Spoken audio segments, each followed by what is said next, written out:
Welcome. This is Donnie's blog. This is episode 5. Again, we're still on that journey to enlightenment as far as adult learning. And like I said, I thank you for the journey that you have decided to decided to take with me. And so let's get started like we always do.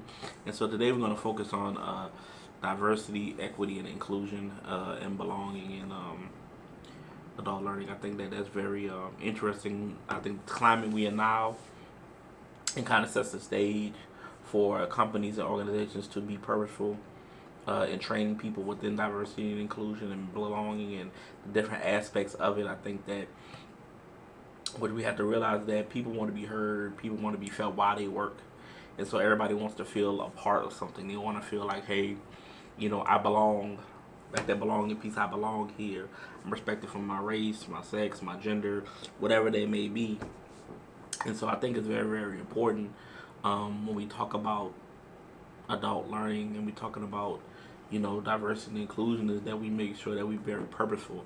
I don't want, and for my understanding, kind of me understanding it, I don't necessarily want us to um, do things just to do things because that's what society is doing. Well, society is doing diversity and inclusion in their trainings, and that's that, and we'll just kind of go with the flow. This is not a wave, right? Just like I want to be treated fairly, I want to be treated with equality, but also with equity, and making sure I get what I need. And so I think it's very, very important to understand that be purposeful in what you do.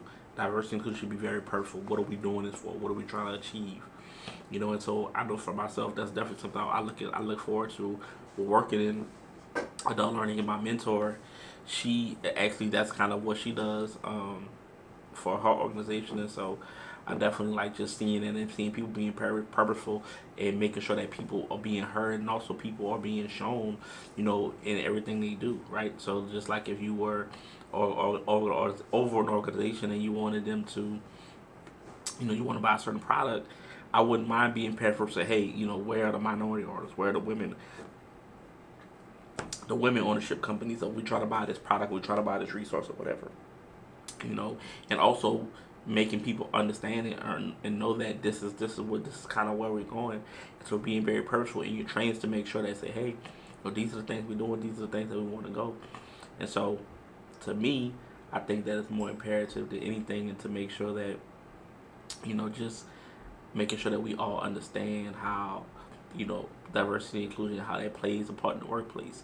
We're becoming a very diverse society. Our world is getting smaller, even though it's getting bigger. And so people want to feel represented. People want to feel that, hey, I'm working here. I'm giving you my hours here.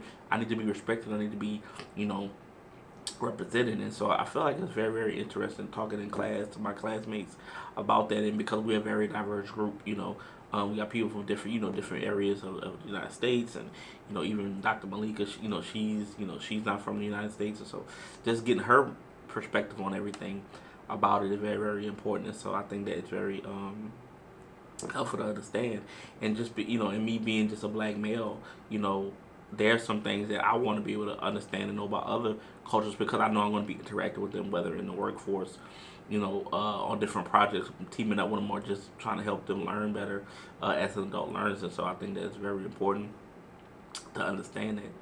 And just being able to, like I say, make people feel like belong. I think that's the one thing, of a welcoming culture organization. Every person feels belong. Every person feels represented.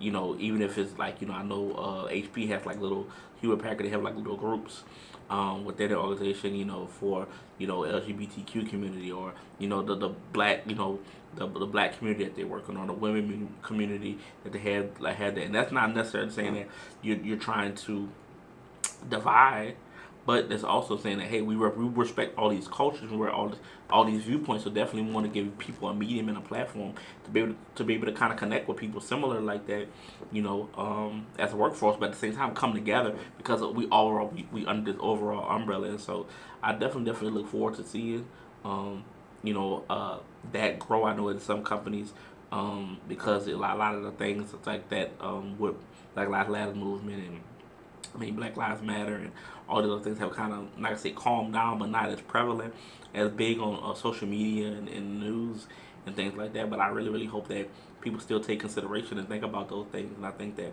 ultimately, we have to see that. We have to see people showing and improving on what they're doing. And so I definitely want to see companies grow. I definitely want to see that they take the outside influences and push forward, and not the negative ones, but the positive ones. Again, be purposeful in what you do, especially when you're talking about diversity, inclusion, and belonging. Be purposeful. What goal are you ultimately trying to set? Because to me, doing something just to do something that's not helpful. You know, you having people sit in the diversity inclusion meeting for so many long. That just is what it is. But being purposeful, say, hey, this is what we're trying to do, this is what I achieve. I feel like that's gonna be good. So that's a good wrap up for for this week's um, lesson. As far as just talking about diversity and inclusion. Thank you. I want to say episode 5. So we kind of in the middle halfway point, I guess. Um, the school year. So thank you for your time and enjoy your day. See you later.